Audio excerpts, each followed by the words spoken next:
L'an 2030. Une équipe atterrit sur la Lune, tandis que sur la Terre, la crise de l'énergie et le réchauffement climatique menacent d'échapper à tout contrôle.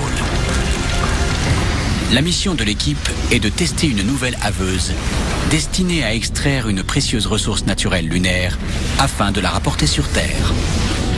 Si la machine parvient à en extraire suffisamment, cette ressource pourrait permettre de créer un nouveau type d'énergie qui ne produirait ni gaz à effet de serre, ni déchets radioactifs. Le destin de l'économie mondiale et de la planète est en jeu tandis que l'équipe retourne sur Terre avec sa précieuse cargaison. Ceci n'est qu'un exemple de la façon dont notre vie sera transformée si l'homme parvient à relever ce gigantesque défi, exploiter des mines sur la Lune.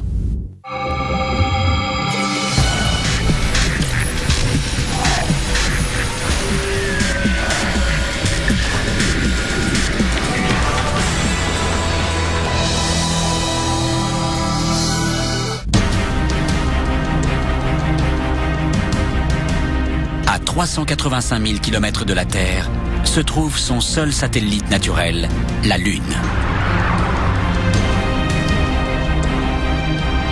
Apparue il y a plusieurs milliards d'années, elle représente une présence constante depuis la naissance de l'humanité. Mais ce qui semble n'être qu'un rocher sans vie dans le ciel nocturne est peut-être un trésor de ressources naturelles encore ignorées. Il y a 100 ans, quand on évoquait la toundra, on pensait à une terre nue, désolée, inexploitable. Aujourd'hui, on se rend compte que sa valeur est peut-être inestimable. Ce qu'on pense de la Lune pourrait changer de la même façon. Depuis des milliards d'années, la surface de la Lune est bombardée par des astéroïdes, des micrométéorites, des vents solaires et des rayons cosmiques. Ils bombardent la surface en permanence à très grande vitesse, jusqu'à 20 fois la vitesse d'une balle, et réduisent les rochers à un sable très fin. Ces collisions microscopiques sont tellement intenses que la surface fond sous l'impact, emprisonnant dans le sol lunaire de minuscules particules formant ce qu'on appelle le régolithe. Ce que crache le Soleil atterrit toujours sur la Lune, pour y rester le plus souvent. C'est intéressant en termes de ressources, car le Soleil évacue surtout de l'hydrogène et environ 4% d'hélium, qui s'incruste dans les minéraux et la poussière de Lune en permanence.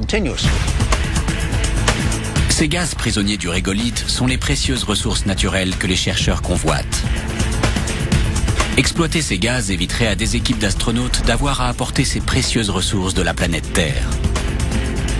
C'est un des éléments essentiels pour faire d'une colonie lunaire permanente une réalité. De plus, la Lune détient peut-être la solution aux problèmes énergétiques de la Terre. Un homme a foi en cette incroyable éventualité, le Dr Harrison Schmitt, le premier géologue à avoir marché sur la Lune en 1972. On m'a choisi pour la dernière mission lunaire, Apollo 17. Lui et d'autres astronautes du programme Apollo ont exploré différentes régions de la Lune et rapporté 380 kg de régolithe et de roches lunaires afin de les analyser. La roche est d'apparence très proche de ce qu'on trouve sur Terre, mais elle est très distinctement lunaire. Quant au sol, il n'a rien à voir avec ce qu'on trouve chez nous. Le gaz qui fascine tant le Dr Schmitt et ses collègues de l'université du Wisconsin à Madison est un isotope d'hélium léger appelé hélium-3. Cet hélium possède un neutron de moins que l'hélium-4 que l'on utilise pour gonfler les ballons. Mais en quoi cet hélium-3 est-il extraordinaire? C'est un carburant quasiment idéal pour l'énergie de fusion. Imaginez une forme d'énergie puissante qui ne produit ni gaz à effet de serre, ni déchets radioactifs. C'est là le formidable avantage d'utiliser de l'hélium-3 pour l'énergie de fusion. Contrairement à la Terre, dont l'atmosphère filtre la plupart des rayons UV nocifs et autres particules solaires, y compris l'hélium-3, la Lune n'a pas d'atmosphère pour protéger sa surface. Selon le Dr Schmitt et ses collègues, après 4 milliards d'années de particules solaires bombardant le sol lunaire, le régolithe contient désormais assez d'hélium-3 pour rendre intéressante son extraction et son importation sur Terre. L'hélium-3 est le saint graal du processus de fusion. La fusion est ce qui illumine le ciel nocturne. C'est le secret des étoiles. Exploiter l'hélium-3 pour l'énergie de fusion est une idée séduisante, car il présente de nombreux avantages par rapport aux énergies fossiles polluantes et aux centrales de fission nucléaire. La fusion de l'hélium-3 est bien plus efficace que l'énergie de fission. La fission produit de la chaleur, utilisée pour transformer l'eau en vapeur. Cette vapeur alimente ensuite des turbines qui produisent de l'électricité. Mais puisqu'aucun procédé n'est efficace à 100%, chaque étape gaspille de l'énergie. La fusion de l'hélium-3 brûle l'étape de la production de chaleur. Sa fusion produit un proton.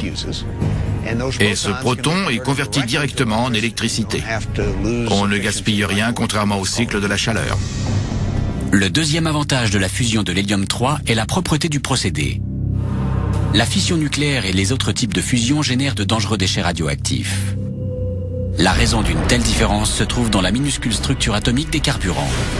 Séparer des atomes par fission produit des neutrons radioactifs. Tandis que la fusion de l'hélium-3 produit des protons non radioactifs, directement convertis en électricité. C'est non seulement un atout commercial majeur, mais aussi écologique d'avoir un carburant de fusion très propre qu'on puisse utiliser sur Terre comme alternative partielle aux énergies fossiles. 100 kg d'hélium-3 rapportés sur Terre pourraient suffire à approvisionner pendant 1 an une centrale de fusion de 1000 MW et par conséquent à alimenter une ville telle que Dallas au Texas. Mais produire de l'hélium-3 sur la Lune ne serait pas une mince affaire. S'il est bien plus abondant sur la Lune que sur Terre, il n'y en a pourtant que 20 parties par billion dans le sol lunaire. Il faudrait donc creuser sur 2 km², l'équivalent de 400 terrains de football, et sur 3 mètres de profondeur afin de trouver ces 100 kg d'hélium. Et à ce jour, personne n'a inventé de machine capable d'extraire une telle quantité de terrain et de la transformer en carburant. Un de mes collègues compare le fait d'extraire de l'hélium-3 sur la Lune à chercher de l'or au fond de l'océan. Il y a de l'or dans l'océan en proportion de 2 parties par billion. Mais personne n'a trouvé de moyen économique d'extraire cet or. De plus, l'hélium-3 ne peut être utile que s'il est rapporté sur Terre. Transporter du pétrole autour du monde coûte quelques centaines de milliers d'euros.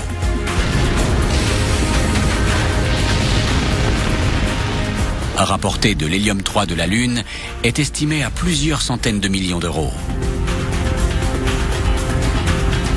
Tant que les questions du transport et de l'extraction ne sont pas résolues, il semble peu probable qu'on entreprenne d'extraire de l'hélium-3 et de construire une centrale de fusion. L'extraction de l'hélium-3 ne serait rentable qu'à la seule condition que la technologie et les infrastructures minières sur la Lune soient développées pour une autre raison. Et de ce fait, la NASA explore la possibilité d'y installer une base habitée. Au début, il semblait impossible et présomptueux, à partir d'une roche lunaire sans eau ni ressources naturelles, de créer un jardin d'Éden. Et pourtant, c'est possible. Pour cela, les scientifiques doivent commencer par le commencement. La NASA doit trouver une machine capable de creuser le sol lunaire. Et pour trouver cette nouvelle machine révolutionnaire, la NASA a lancé un concours innovant et ludique baptisé Regolith Excavation Challenge. Pendant 2 ans, des équipes venues du monde entier présentent leur excavateur lunaire et tentent d'obtenir le premier prix de 350 000 €. Aujourd'hui, 10 équipes arrivent sur le campus de Cal Poly à San Luis Obispo en Californie pour participer à la compétition. Des étudiants, Merci beaucoup. des ingénieurs et même des fabricants de jouets. Tu veux monter dessus? Oui. Non, c'est impossible. Tous sont impatients de savoir si leur invention unique remportera le prix. Les règles sont simples. L'excavateur doit fonctionner de façon autonome, comme s'il était seul sur le sol lunaire. Chaque équipe dispose de 30 minutes pour extraire 150 kg de faux régolithes sur une superficie de 16 mètres carrés et les déverser dans une benne. Le sol lunaire reconstitué est une matière fine, proche du sable, obtenue à partir de roches volcaniques broyées. Les concurrents portent des masques pour ne pas inhaler la poudre. Enfin, dernière règle essentielle, les équipes n'auront pas de seconde chance. L'an dernier, un candidat m'a dit « Laissez-moi réessayer, cette fois ça marchera ». Désolé, vous êtes sur la Lune. Tandis que la première équipe approche du bac à sable et charge son excavateur, il semble évident qu'il ne s'agit pas d'un jouet pour enfants. Cet excavateur ne parvient pas à monter la rampe. Et ce n'est qu'un des nombreux défis du jour. Un excavateur lunaire fait partie des nombreux équipements spécifiques que la NASA devra construire afin d'implanter une base durable sur la Lune. Et le premier critère de ce type d'équipement sera de résister à l'hostilité de l'environnement lunaire. Car les hommes y seront exposés à ce que l'univers peut offrir de pire.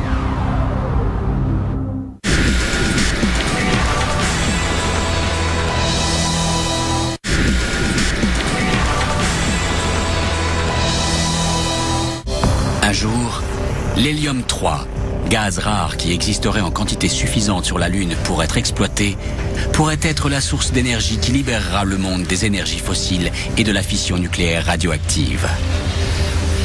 Mais la route sera longue. Car la NASA doit avant tout implanter une colonie lunaire permanente et pour ce faire, offrir à l'homme un moyen de survivre dans un milieu totalement inhospitalier. C'est dans cette optique que la NASA a lancé un programme d'utilisation des ressources sur place, baptisé ISRU. On appelle ça « vivre de la Terre ». De prime abord, il semble impossible qu'une colonie terrienne soit viable sur le sol lunaire. Pourtant, les hommes ont déjà réussi à dompter des environnements inhospitaliers jusqu'à les faire prospérer. Prenons un exemple. La ville de Las Vegas a été construite dans un désert qui n'avait aucun autre atout que celui d'exister. Regardez le résultat. C'est l'imagination et la créativité des hommes qui ont construit Las Vegas qui en ont fait ce qu'elle est aujourd'hui. Dans le désert, les températures sont caniculaires le jour et glaciales la nuit. Il n'y a ni nourriture ni refuge. Sans protection, l'homme ne survit pas longtemps par ici. Mais l'atmosphère terrestre le protège au moins des conditions les plus extrêmes. Sur la Lune, où il n'y a pas d'atmosphère, les dangers sont tout autres. Le mercure monte à 120 degrés Celsius le jour et chute à moins 156 la nuit.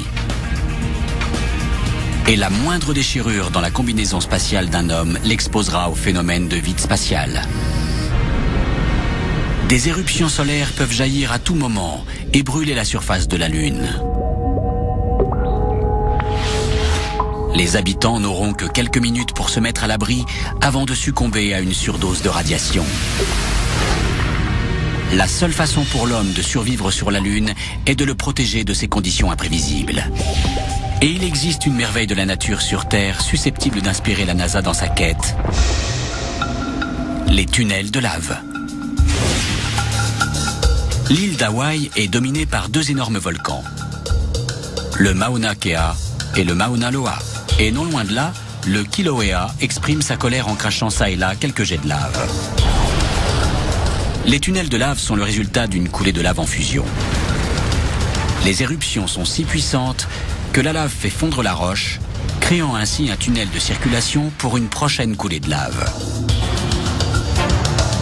Le tunnel de Thurston, qui se serait formé il y a entre 350 et 500 ans, mesure 61 km de long et parfois jusqu'à 10 mètres de large. Cette partie du tunnel mesure entre 60 et 75 mètres.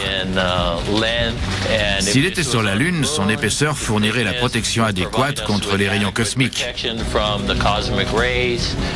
Les tunnels de lave ne sont pas uniformes. C'est une de leurs caractéristiques. Ils ne font ni la même taille, ni la même forme, car la nature est ainsi faite.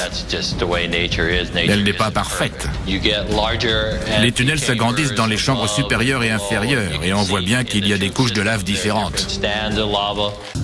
Mais quel rapport y a-t-il entre ces tunnels et une colonie lunaire ? Le régolithe absorbe parfaitement les dangereuses radiations solaires et cosmiques. Et on sait que d'anciens tunnels de lave gisent sous la surface de la Lune. Ces tunnels effondrés de subsurface, qui ont formé des tranchées naturelles à la surface de la Lune, pourraient fournir un refuge idéal pour les habitants. Protéger les hommes des violentes radiations est fondamental. Une des grandes idées est soit d'enterrer les habitations dans des tunnels de lave, soit de les couvrir de régolithe afin de les protéger des radiations.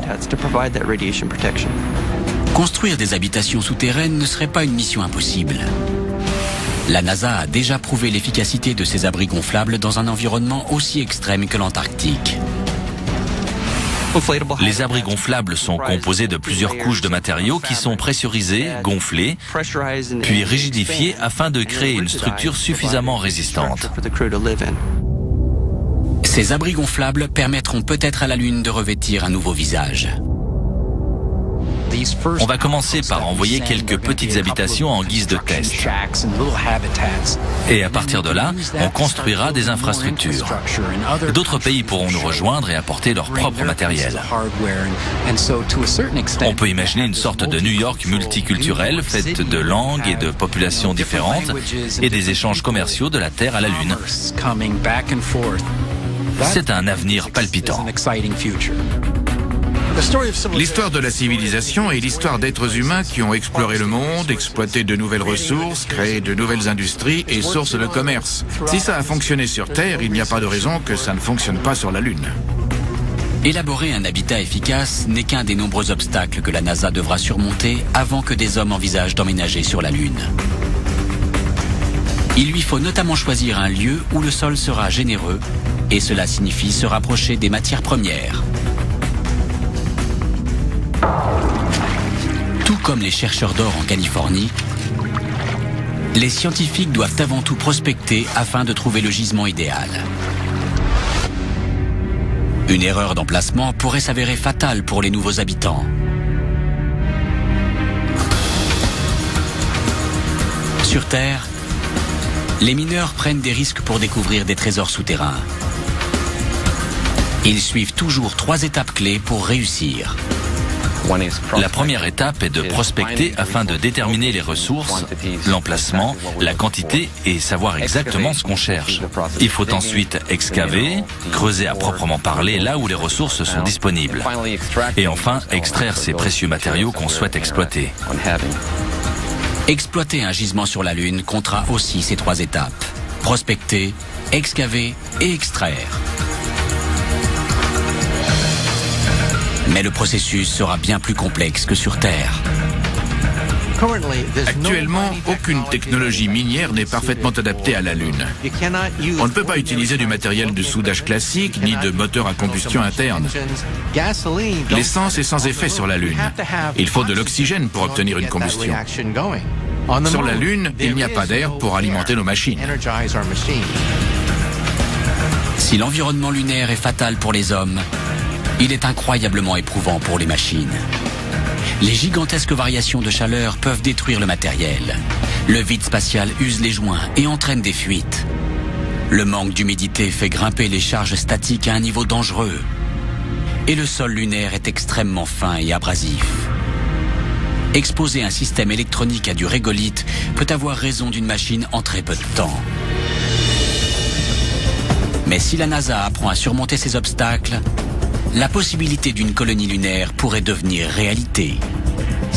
Implanter une base opérationnelle, autosuffisante et permanente sur la Lune peut être comparé à la construction des pyramides. Malgré l'entreprise titanesque, les résultats pourraient être aussi colossaux que le défi. Les chercheurs pensent que le sol lunaire contient des gaz indispensables aux premières nécessités de la vie.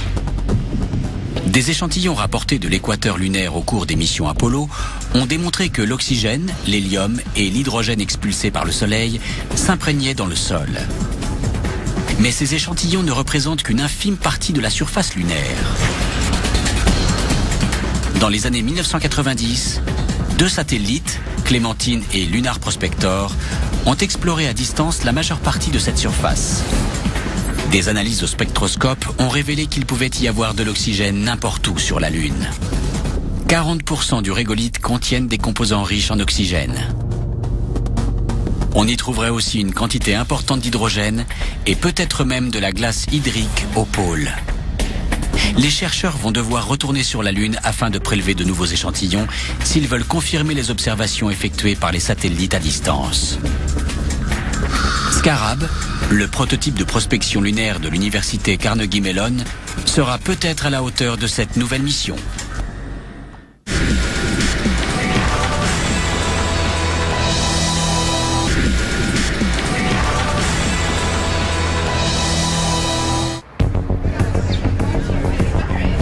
Sur le site du concours de la NASA, on cherche toujours un prototype assez intelligent pour exploiter seul un gisement et assez solide pour excaver la poussière lunaire appelée régolithe.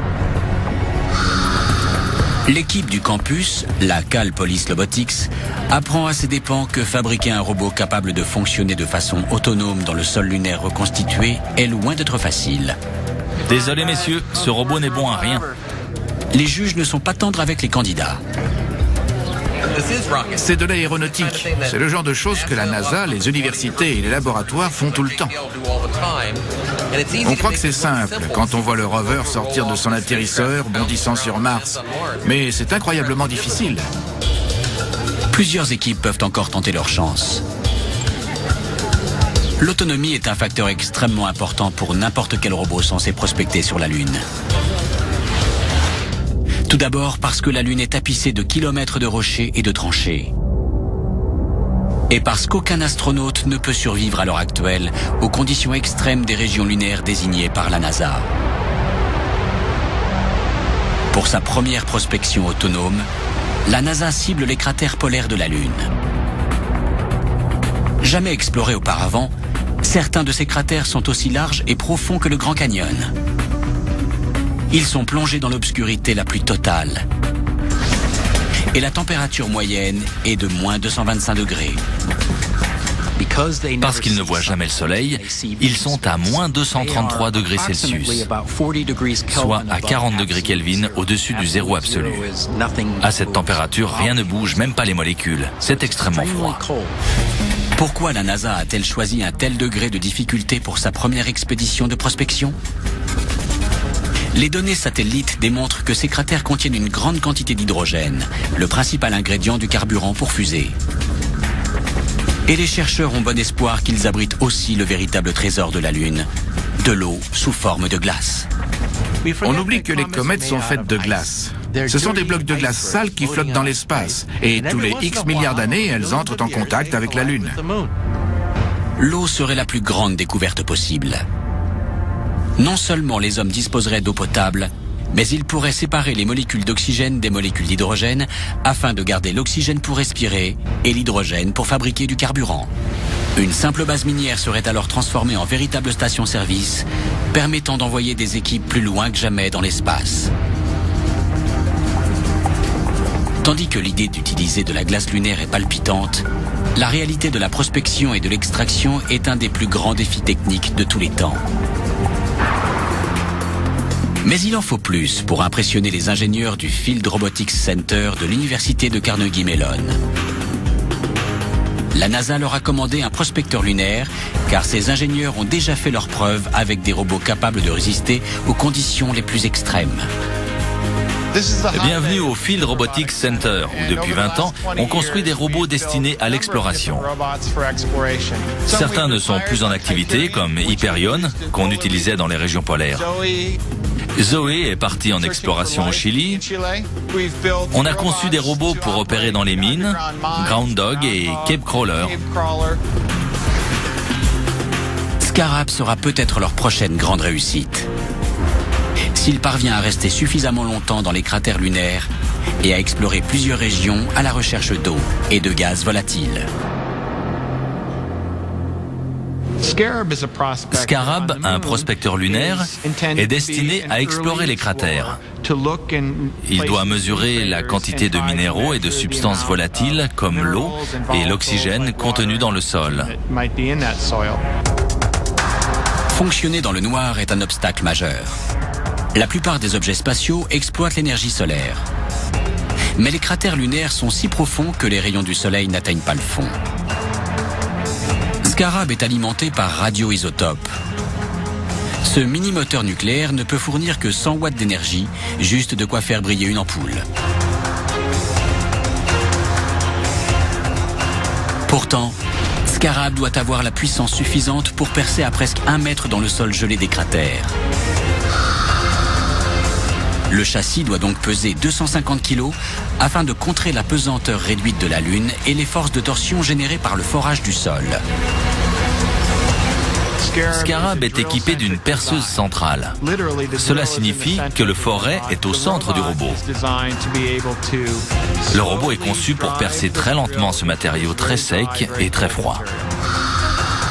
Mais l'atout le plus fascinant de Scarab est sans aucun doute sa capacité à passer d'un site à l'autre de façon entièrement autonome. On utilise des scanners laser pour construire un modèle topographique. Le robot peut ensuite interpréter seul ces modèles et déterminer sa trajectoire. Il est équipé de roues spécialement conçues pour l'occasion, car un pneu crevé pourrait faire échouer toute la mission. On les appelle des twills. Il n'y a pas de chambre à air ni de pneumatique. Il n'y a pas d'air à l'intérieur. C'est un anneau rigide avec une bande de roulement et des rayons flexibles. C'est important car sur la Lune, on ne peut pas utiliser de pneus remplis d'air. Et on ne peut pas non plus utiliser des pneus qui raidissent une fois gelés. Scarab sera-t-il à la hauteur? Il semble avoir été conçu pour répondre à tous les défis lunaires. Mais il doit avant tout faire ses preuves auprès de la NASA. Et cela signifie une mise à l'épreuve sur le volcan hawaïen de Mauna Kea, un terrain similaire au sol lunaire. Si Scarab échoue, ses inventeurs devront repartir de zéro. À des centaines de kilomètres de là, au Centre spatial Kennedy, en Floride, l'appareil qui accompagnera Scarab, appelé Resolve, est lui aussi préparé pour une grande épreuve. Cette expérience a plusieurs objectifs. Chercher de la glace hydrique, notamment dans les cratères lunaires, et tester la capacité à fabriquer de l'oxygène à partir du régolithe. Resolve est un four à énergie nucléaire destiné à chauffer les échantillons rapportés par Scarab afin d'en extraire les gaz volatiles des différents éléments présents dans le sol, comme l'oxygène ou l'hydrogène. On perce sur 1 mètre de profondeur et on extrait un échantillon du noyau. Puis on le passe au broyeur afin de le réduire le plus possible. On le chauffe à environ 150 degrés et on cherche les gaz volatiles qui s'en dégagent. Si Resolve détecte des gaz volatiles comme l'oxygène ou l'hydrogène dans le sol gelé, un tout nouveau monde pourrait voir le jour. La Lune deviendrait un carrefour d'échanges commerciaux. Un centre d'activité intergalactique où les industries publiques et privées pourraient prospérer. On s'efforce de construire les infrastructures nécessaires à la survie sur la Lune. Regardez ce port de commerce. Ici, des cargos chargent et déchargent de la marchandise destinée aux 4 coins du monde. Il y a des entreprises à la fois publiques et privées. Des navires de transport et de croisière arrivent et repartent. Toutes ces activités s'associent afin de permettre à ce port d'être économiquement viable et de subsister. La même chose peut se produire sur la Lune. Mais avant que la Lune ne se change en un gigantesque port spatial, la NASA doit réussir les 2 étapes restantes de l'exploitation de gisements, excaver et extraire les ressources. Les mines à ciel ouvert implantées sur Terre cachent peut-être la solution. Pour parler de gisements lunaires à grande échelle, il faut avant tout étudier la situation minière sur Terre, et particulièrement les mines à ciel ouvert. En observant une mine à ciel ouvert sur Terre, l'ingénieur spatial Angel Abou-Madrid perçoit aisément les similitudes et les différences entre un gisement lunaire et terrestre. Il fait partie d'un groupe de scientifiques de l'école des mines du Colorado, spécialisé dans les techniques minières à grande échelle. Les activités de cette mine à ciel ouvert ressemblent à ce qui se passerait sur la Lune au fond d'un grand cratère. Contrairement à ce qu'on voit ici, plusieurs couches de montagnes excavées avec un matériel impressionnant, les opérations sur la Lune seraient très concentrées. Le Godet est la nouvelle génération d'excavateurs lunaires. À première vue, les prototypes d'excavateurs lunaires peuvent sembler ridicules comparés à ceux utilisés sur Terre. Mais les réalités de l'environnement lunaire font d'un excavateur à godet petit et lent l'instrument parfait pour transporter le régolithe. Il y a un godet destiné à collecter la terre. Il remonte ensuite en haut du bras où il déverse la poussière dans la benne. Une fois la terre déversée, la benne s'ouvre et déverse son contenu dans l'usine d'extraction. Contrairement aux machines de surface terrestre qui creusent le sol en profondeur, les excavateurs lunaires devront écumer la surface du régolithe, là où le sol a été le plus fortement imprégné par les particules issues de rayons cosmiques, de vents solaires et de micrométéorites. Ces excavateurs devront être conçus spécifiquement pour le régolithe, très différent du sol terrestre.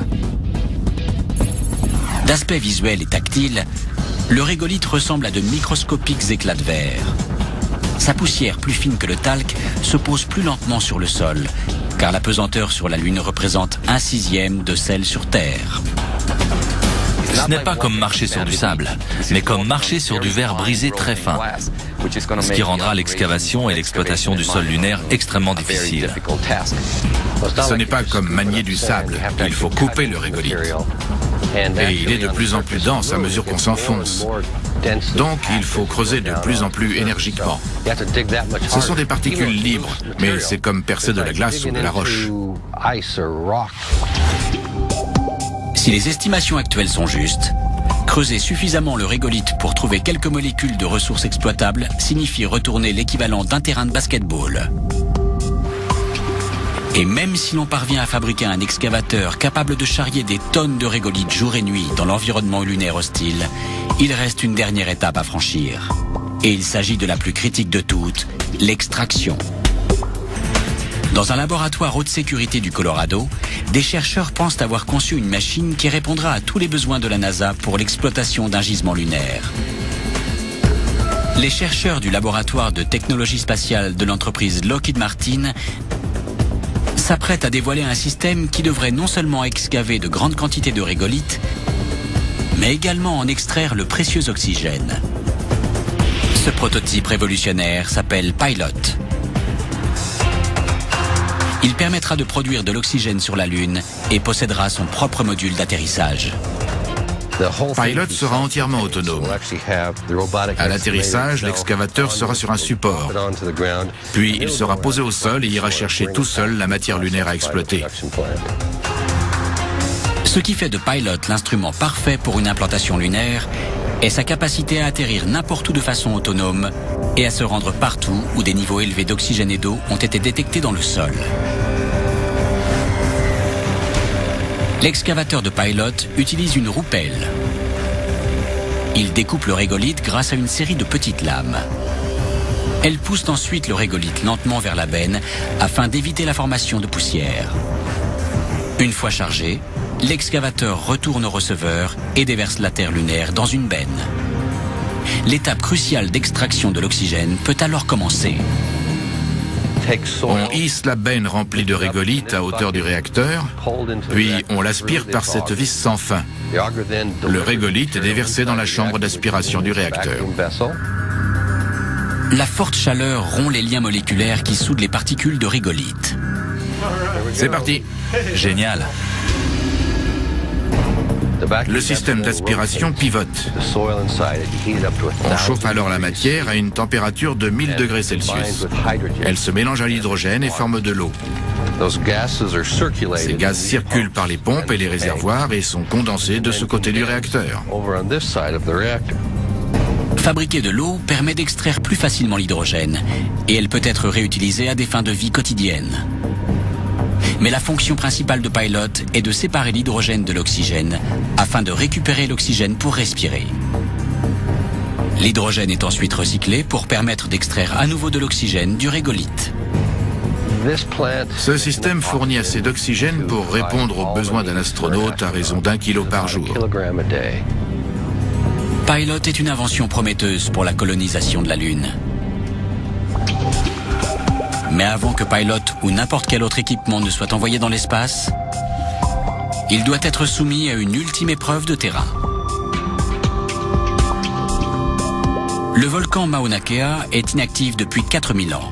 Et pourtant, les traces de sa colère sont partout. Le terrain est jonché de rochers et de gravats crachés par les éruptions volcaniques passées. Certaines éruptions ont été si violentes qu'elles ont propulsé des bombes de lave à plusieurs milliers de mètres de haut. Voici une bombe de lave. Elle a presque atteint le seuil sous-orbital. Comme la Terre, la Lune était aussi une planète volcanique il y a plusieurs milliards d'années. Les zones plus sombres, les mahars, sont des champs de lave en fusion qui se sont échappés de la Lune. On rencontre le même phénomène ici à Hawaï. C'est un type de sol unique que seuls les volcans peuvent créer. C'est incroyable à quel point il est fin. À d'autres endroits, on a des galets. Mais ici, on a une matière organique extrêmement fine, sèche et infime. En août 2008, l'équipe de la NASA a exploré le volcan afin de choisir les sites où se tiendrait l'épreuve ultime du futur équipement lunaire. S'ils font leur preuve ici, Scarab, Pilot ou Resolve entreront peut-être dans l'histoire en devenant les premières machines à excaver le sol lunaire. À 3000 mètres d'altitude, les plaines rocailleuses, les cratères profonds et les cendres volcaniques se mêlent pour constituer une course d'obstacles idéale. Les aspects et les particularités du terrain correspondent parfaitement à nos besoins pour ce test. La démesure de cet endroit me laisse sans voix. Regardez là-bas. C'est là que nous étions tout à l'heure au fond du cratère. Ce terrain accidenté est exactement ce qu'il faut à la NASA pour tester les limites de sa technologie et affiner ses recherches lunaires.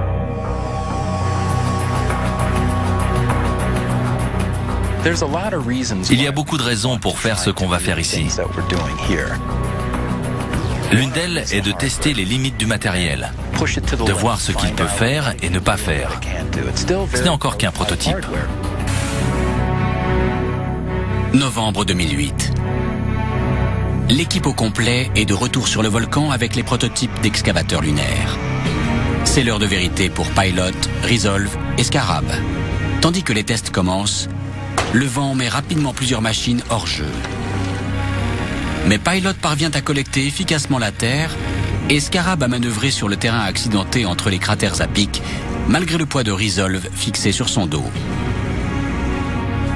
L'épreuve se termine et les résultats sont encourageants. Si les prototypes parviennent à triompher du volcan, ils devraient pouvoir résister à l'environnement lunaire. Reste à résoudre un tout petit problème. Trouver un moyen de retourner sur la Lune.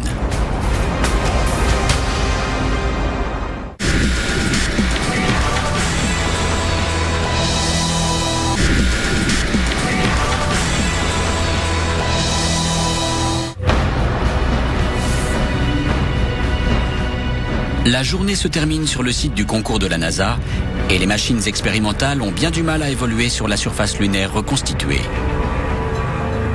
3, 2, 1, partez! La texture du sol et la difficulté de naviguer entre les formations rocheuses sont des obstacles manifestement insurmontables. On a remué pas mal de terre quand même. L'inconvénient d'aller dans l'espace, c'est qu'on n'a pas de deuxième chance.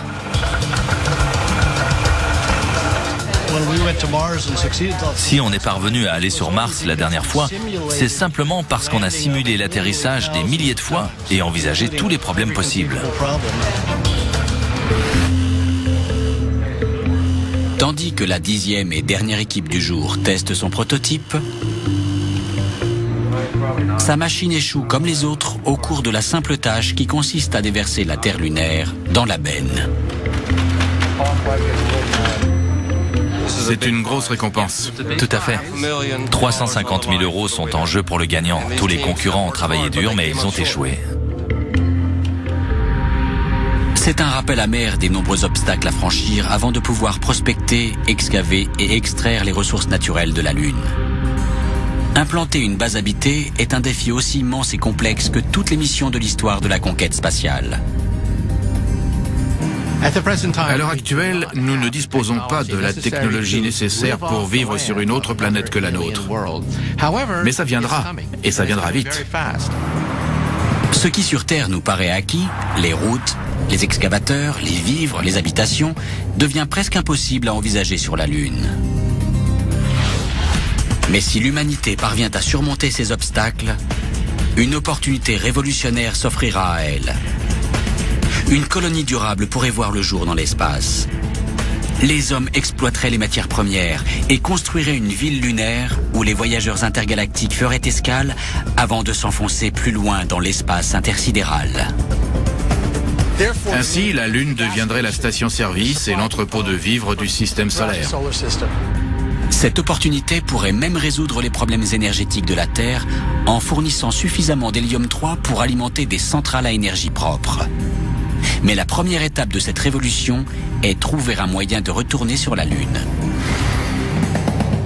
La navette spatiale actuelle sera bientôt obsolète et la NASA tente d'achever au plus vite une nouvelle fusée capable de renvoyer l'homme dans l'espace. Constellation est le nom du programme américain qui vise à renvoyer l'homme au-delà de l'orbite terrestre, sur la Lune ou la planète Mars. Ce programme est bien plus élaboré qu'Apollo. Notre objectif est d'explorer la Lune dans son intégralité. Donc il nous faut de plus grosses fusées et un plus grand vaisseau spatial pour mener à bien nos missions. Les nouvelles explorations de la NASA se feront à bord de 2 nouvelles fusées. Ares-1 est une fusée plus compacte destinée à transporter des hommes vers la Lune.